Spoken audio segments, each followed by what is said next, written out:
इराकी वजीर आजम हैदरुल इबादी ने अमरीकी दौरे के दौरान वाज़ेह तौर पर कहा कि दुनिया के कई ममालिक दाइश जैसी दहशतगर्द तंजीमों को अपने मफादात के लिए फंडिंग और सपोर्ट कर रहे हैं।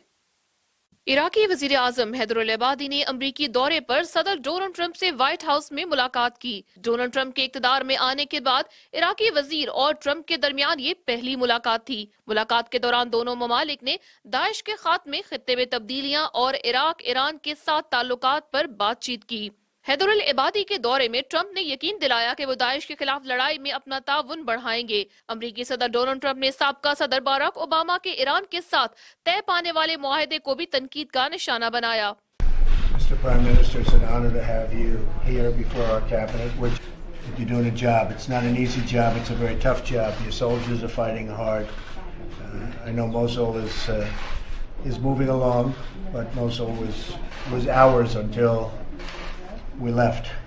نحن الآن أمام مفترق تاريخي للقضاء على هذه المنظمة الإرهابية، ونستطيع بتعاوننا معا أن نقضي على هذه المنظمة الإرهابية في داخل العراق بل في المنطقة والعالم، وحتى يكون هناك سلام علينا أن نقوم باستقرار. في الوقت الحاضر تم إعادة بحدود 1.6 مليون من النازحين إلى بيوتهم في العراق।